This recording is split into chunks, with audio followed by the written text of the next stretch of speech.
Coinage's Crypto Project of the Year celebration is back, spotlighting the top projects in crypto, including the leading consumer-focused Ethereum Layer-2 in Base. Incubated by Coinbase, Base has exploded in 2024 by leveraging Ethereum security with cheaper transaction fees and faster settlement times to bring millions on-chain. Which nominated project deserves to be crowned Crypto's Project of the Year? You decide. Head to coinage.media to vote. Okay, back on Coinage with us today, Base builder number one, Jesse Pollak, representing Base on the show. Jesse, good to see you, man. Thanks for having me. Glad to be here. Yeah, it's been a while since we had you on, but you and I were at ETH Denver earlier this year, and to think how far we've come, not just in crypto, but honestly, everything that's happened on Base and with you as well, dude. It's been a wild year, and congratulations on being one of the crypto projects that we are nominating in our Crypto Project of the Year celebration. I'm curious, I just want to start with kind of how this year's been for you. What's been the thing that you're most proud of in watching Base explode in 2024? What's it been like for Jesse? Yeah, well, I think it's been an exciting year. We came into the year having just launched and I think had a lot of momentum, but it was still very early. We weren't quite sure where the year would go. And we're leaving the year as, at this point, the largest L2 in the world, I think pretty rapidly emerging as the largest chain and the best place for developers to build on-chain in the world. And just so much energy, excitement globally about Base. And so that's been super exhilarating and fun. And it's really only possible because there's thousands, tens of thousands, hundreds of thousands of people all around the world who have started believing in this vision of building a global on-chain economy and believing in a better world where we increase innovation, where we increase creativity, where we increase freedom, and where we all benefit from this next generation of the internet that we're building together on-chain. And so I'm super excited. And it's definitely just still day one. We're in the very, very early days of this kind of global transformation to leverage this new technology platform and this new economy. And what we're focused on is just putting our heads back down and keeping building and keeping on finding other awesome builders who want to build alongside us.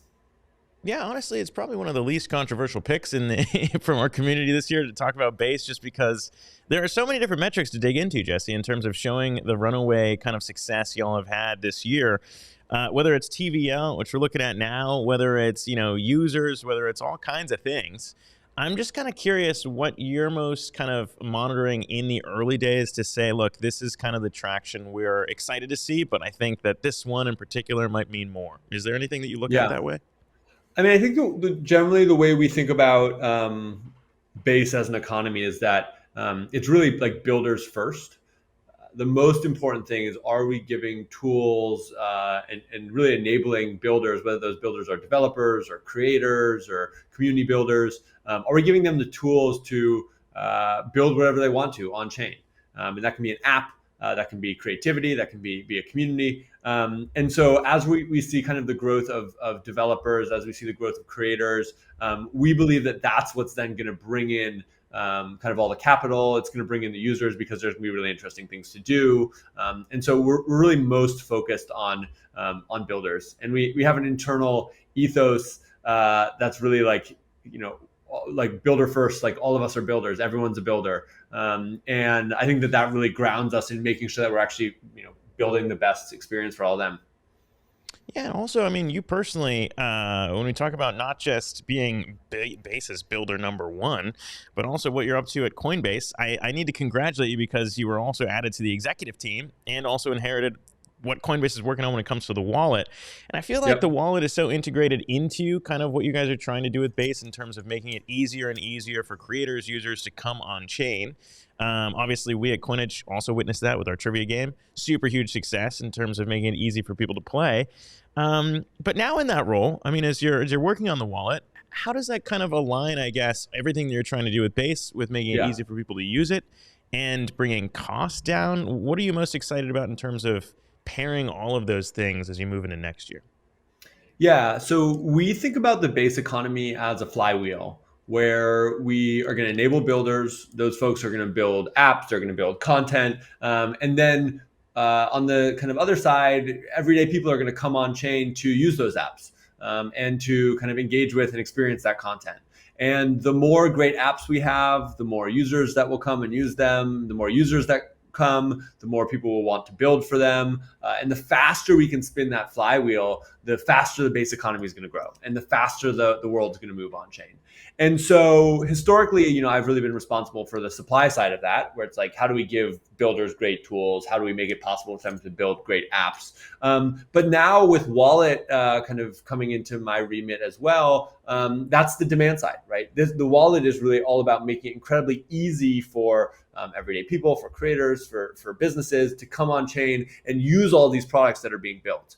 And so the thing that it's now enabling us to do is it's enabling us to look holistically across the kind of user journey and think about what can we do to kind of make both sides simpler so that it's easier to build apps and then it's easier to reach users with those apps. And I think that's going to actually really dramatically accelerate the rate at which we can spin this flywheel. And again, the rate at which we can bring the world on chain. And so that's been super, super exciting for me to just start to see kind of early signs of that working. The other thing that's been really exciting about this is I actually used to be responsible for the wallet. Prior to starting Base, I led all of the consumer businesses for Coinbase on the engineering side, Coinbase Wallet, Coinbase Pro, back when it was its own separate product. And so getting to kind of be responsible for Coinbase Wallet again, it's been a great opportunity to reconnect with a bunch of incredible leaders who've been building the wallet now for many years and get to be back in the trenches building with them. And I just love working with people on a really long time horizon. And then it's been exciting to see how far it came. And how much further we have to go.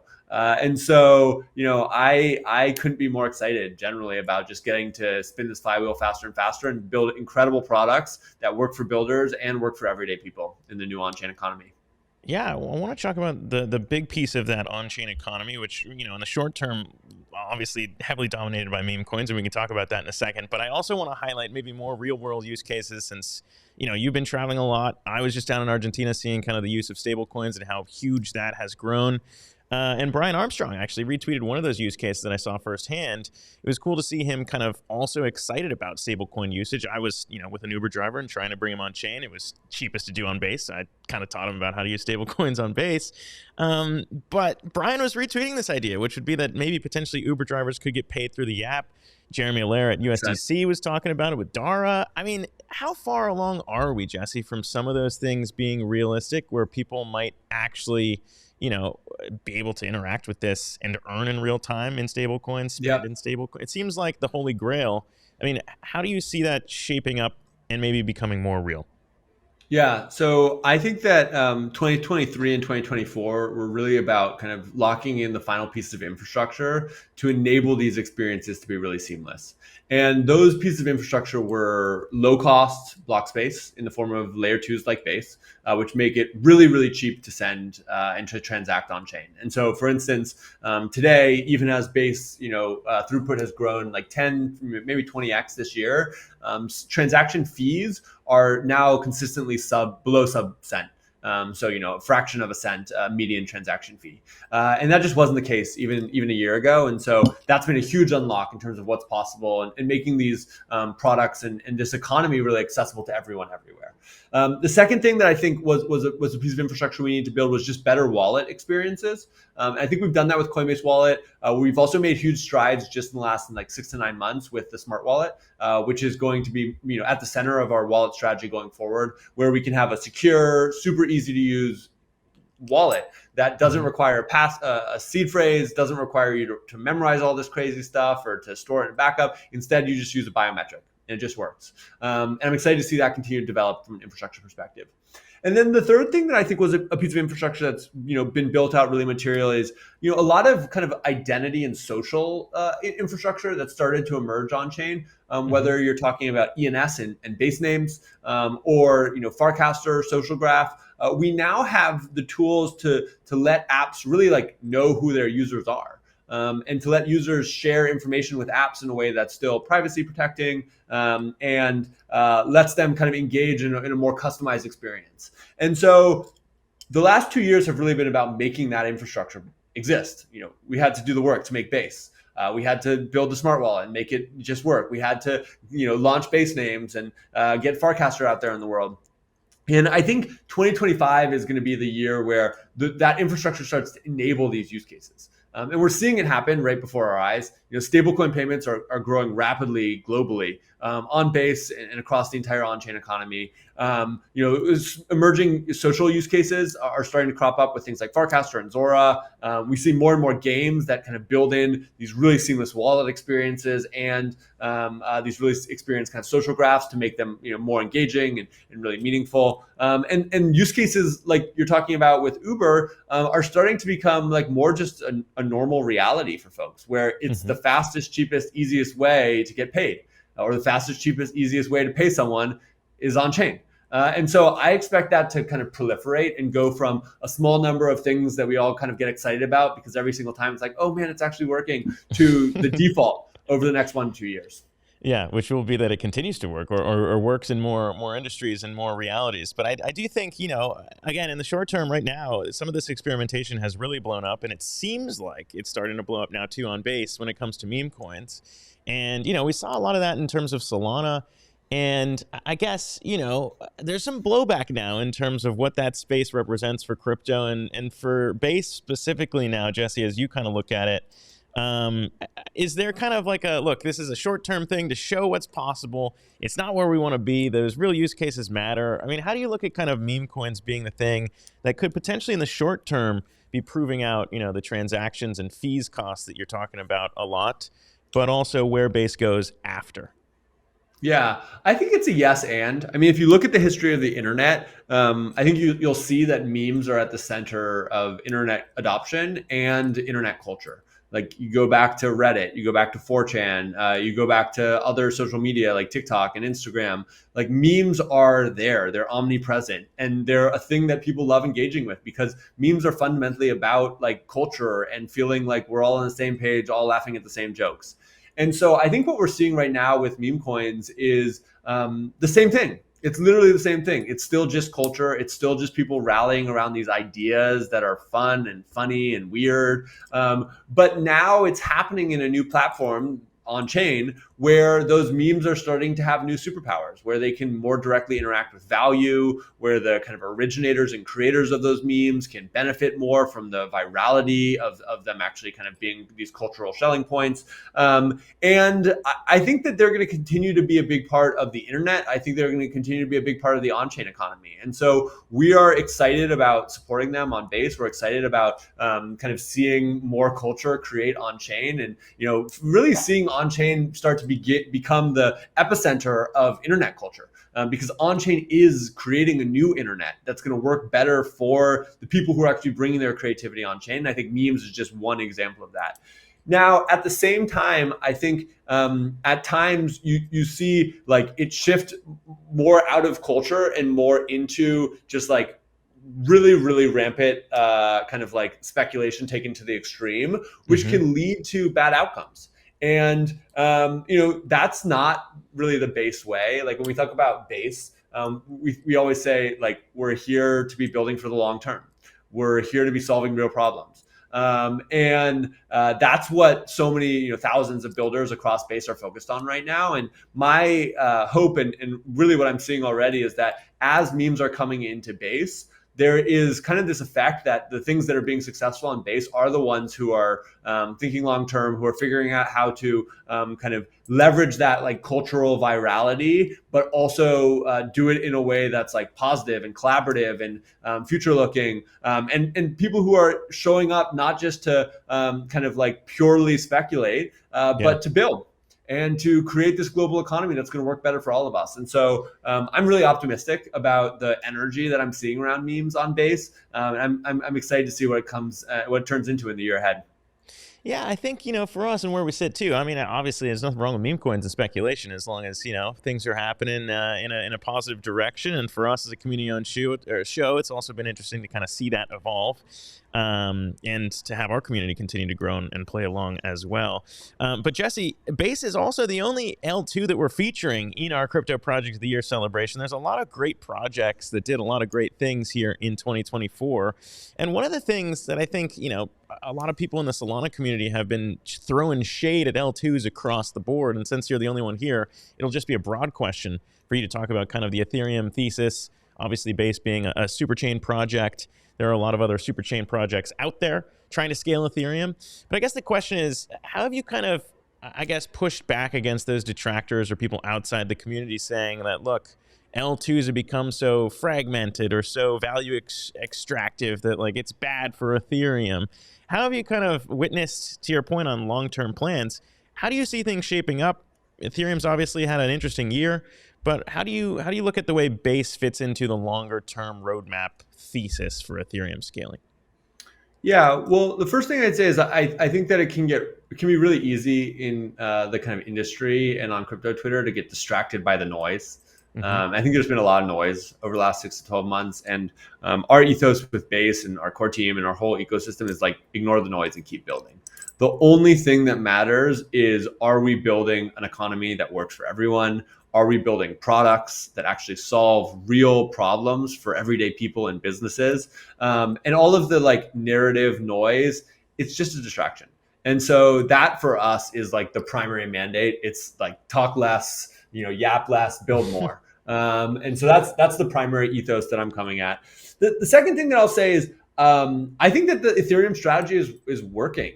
Like we articulated a few years ago this idea of a roll-up centric strategy in terms of scaling.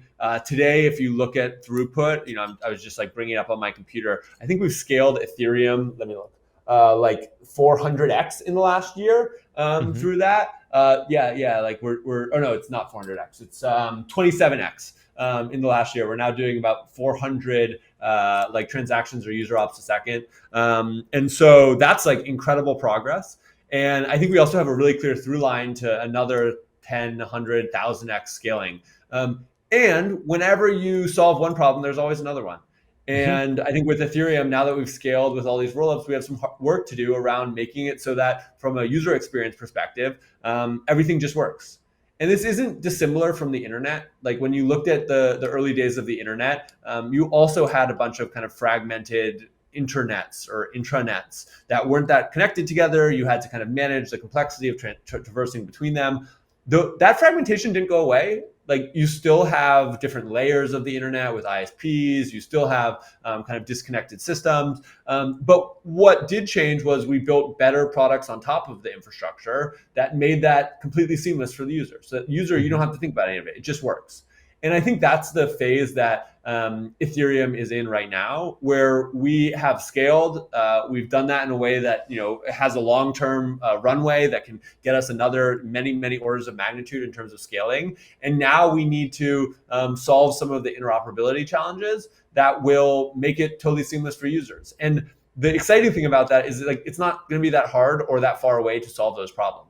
I'm already looking at the roadmap for Base and for the ecosystem. It's like within 3 to 6 to 12 months, like it's all going to be kind of in the rearview mirror, and the experiences are just going to work. And so I'm super optimistic about the path that we're going. And then the last thing that I'll say is I think it's like somewhat ironic and funny and indicative of the fact that this is all just noise, where you have people who are saying, oh yeah, Ethereum L2s are so fragmented, you should come use my new L1 chain that's like totally disconnected from everyone else. Like what are you advocating for there? Are you saying that, oh no, actually we should have 100 or 1,000 L1s that have no interconnection between them and no shared roadmap and no strategy for interoperability? Or are you just saying actually everything's going to fit into your L1 and like you don't want to work with anyone else to build the future? And I don't know. I think both of those are like kind of myopic perspectives. Like we are here to build the on-chain economy together. It's going to require hard work. It's going to require strategy. It's going to require collaboration. And I think that Ethereum's done a really good job of articulating a strategy that can bring many people in and can solve a bunch of these hard problems in a really rigorous and thoughtful way. And so what I'm most focused on is like ignoring all of that noise and putting our heads down and building the future. And I think the results are starting to speak for themselves with Base. Yeah, I would agree with a lot of that, and obviously too, it's hard to make the argument that there is any kind of value extraction, considering the fact that Base doesn't have a token, which is I think an important thing to highlight in regards to kind of the way that all of this is built. But I guess, Jesse, in that kind of roadmap question, there are some people who are like, okay, what's the end game? What's the strategy here? And how does this all fit in when it comes to Coinbase? Right now, I guess technically the sequencer is one question in terms of how Base plans to decentralize moving forward. And, I guess if there's one thing, it's like right now there are a few people in the Solana camp to further that point that like are questioning, is this just Base's endgame? Is Base's endgame Coinbase's endgame? Now you sit in both camps. You're on the executive team. What's kind of like the idea and thinking around that in terms of delivering Web3 ethos, as you just said, as an Ethereum kind of aligned project versus also Coinbase being a company? Yeah, yeah. So the first thing is, Base has prioritized decentralization from the beginning, and the reason why we prioritize decentralization is because fundamentally, and this predates Base. This goes all the way back to the founding of Coinbase. We believe that the only way you can build a global economy is if you build it on a decentralized platform. Because if you don't build it on a decentralized platform, inevitably it will be co-opted by a single corporation or a single country and start shutting people out. And we want to build a global economy. We want to build a global on-chain economy that increases innovation, creativity, and freedom. And so we are building that on Base, and Base is going to be decentralized because that's the only path that gets us there. And that's been the ethos and the statement from day one of launching Base. And we made a ton of really good progress on that over the last year. Most recently, we just launched fault proofs, which means that now anyone can validate Base, anyone can help secure the chain. Users can permissionlessly exit and enter Base, even if Coinbase decided that it wanted to kind of like block something at the sequencer level. And that's a huge, huge milestone for overall decentralization of the chain. It's also a big step forward towards stage 1 decentralization, which we expect to reach in the next few months. We're really excited about that. And then from there, we're going to be working towards stage 2 decentralization. We're working towards sequencer decentralization. And in general, we're just working to make this a really decentralized platform that anyone can build on and anyone can use. And so that's the TLDR. I think that like if you look at the track record of Coinbase, you won't see anything different. Like Coinbase is the one who went to court for Tornado Cash because we believe in privacy. Coinbase is the one who has been fighting the SEC and making sure that there's actually like fair space for people to build in the United States and countries around the world on these decentralized platforms. Brian Armstrong, CEO, founder of Coinbase, he's someone who believes in decentralization more than basically anyone that I've met. And so I think for us, it's mostly just about letting our actions speak for themselves. And we're excited to keep building, keep decentralizing. To your point on kind of, I guess, plugging all of these things in too, it's been interesting to see some of those moves, Coinbase and CBBTC. It's a tough one to say, but the base idea of Bitcoin and kind of moving across all of these chains, and the idea, I suppose, of interoperability across other L2s as well. I mean, when you look at that and that idea, is the end game, I suppose, to just keep making it easier for people to transact, which would require some of those assets to be on Base? Is that something that kind of needs to happen for it to be as easy to use, rather than, I guess, using Ethereum as an L1? Like, is there a world in which Coinbase might say, hey, look, this is easier for us to run as a company, to just put everyone's assets that they might have with Coinbase on Base because it's cheaper to transact that way, and that way they don't need to use everything else? I mean, is that kind of what could eventually happen here? Well, I do think that like what we're seeing is that it is way easier, way cheaper, way more available to put assets on Base than pretty much any other option that you have. Like being able to have any asset, including Bitcoin, be sent globally instantly and at very, very low cost is a huge superpower.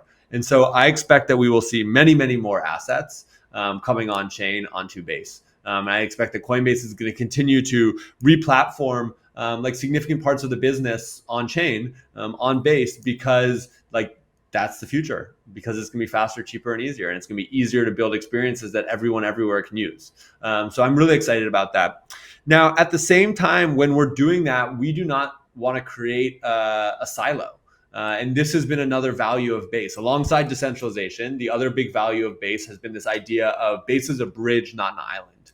We think about Base as kind of a port of entry for people into the on-chain economy. And for many people, it will be the first place that they come. For many people, they will hold a lot of their assets there. But then fundamentally, we need to be able to enable people to transact wherever they want to, because the on-chain economy is going to be massive. And there's going to be things happening on Solana. There's going to be things happening on other L2s. There's going to be things happening on L1. And we want to be able to enable people to go and do those things.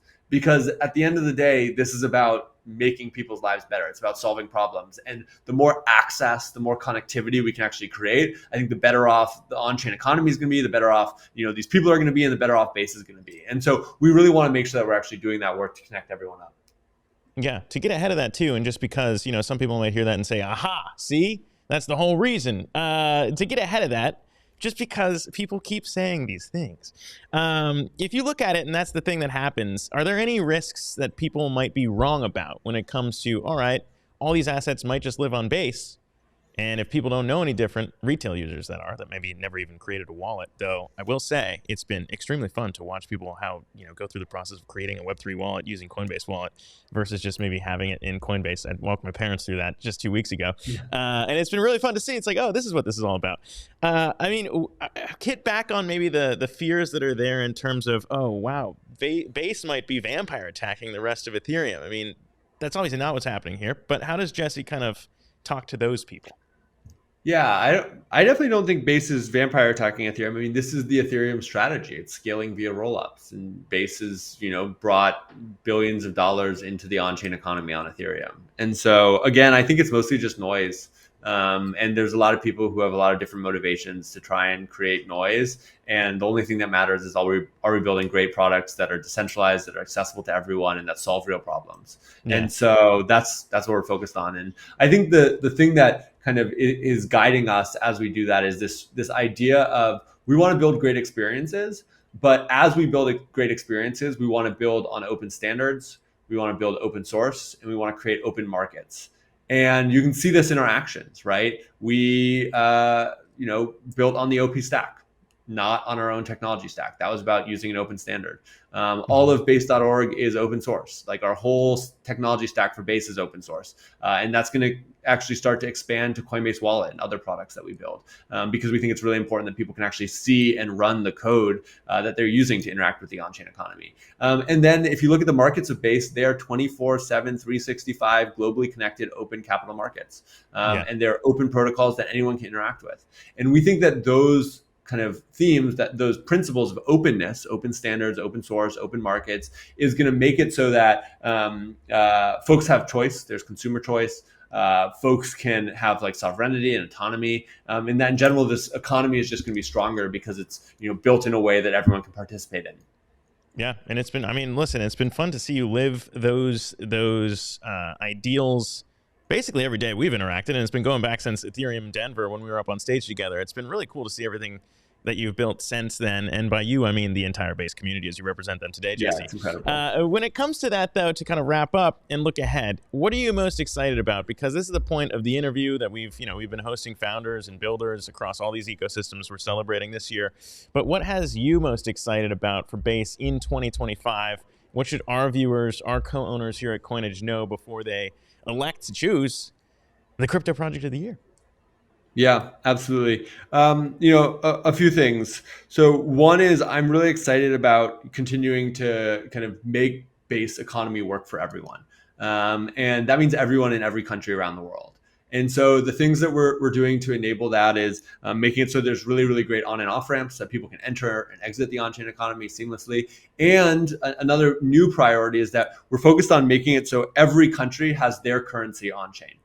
Not just US dollars, but every country. Nigerian Naira, Turkish Lira, you name your country, we want you to have your currency on chain. And we think that that's really important for kind of ensuring that these countries and their citizens and communities can remain sovereign, and for enabling builders to create experiences that really solve real problems for local communities. And so those two things are really at the center of making the Base economy work for everyone.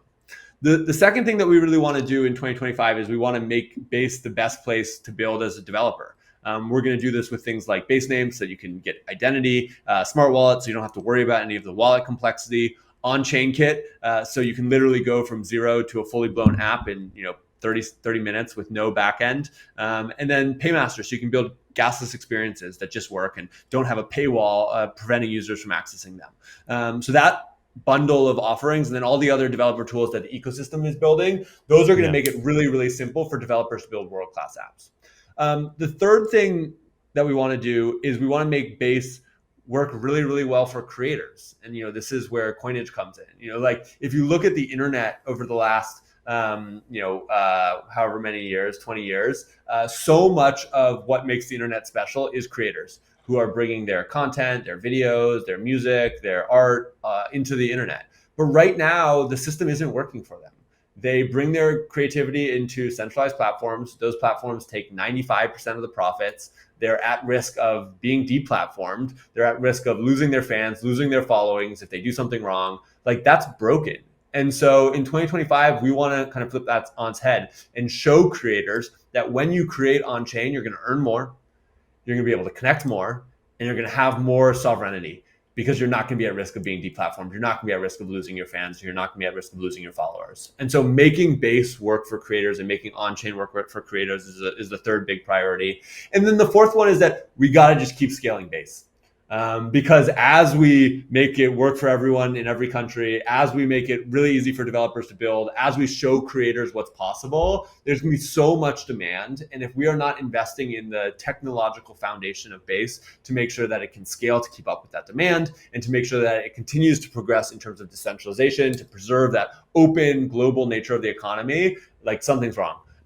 So those are the four things that we're focused on 2025. And I'm super excited to get to build alongside everyone who's watching this and everyone who's going to join the Base economy in the next few years. Yeah, I gotta say, man, it's also been really cool. We put our subscriber NFT out, our free trial pass on Base as well. And obviously you today, I think still, Jesse, are the only person who's ever minted live on air with us. Yeah. So, I mean, you honestly have been putting your money where your mouth is and your energy. And I can't thank you enough for coming on, man. Honestly, look, it's not up to me. Our community's gonna vote on this. But I think it's pretty clear that Base has a strong shot at winning this whole thing, and as it probably should, because you guys have been crushing it. So just want to say congrats to you, and thank you again for coming on, man. It means a lot, I know, to our community and me personally, to have you on with us and you taking the time to talk about all this. So thank you again, and congrats to Base. Thanks so much, Zach. Year, man. Thanks everybody for tuning in. Have a great day.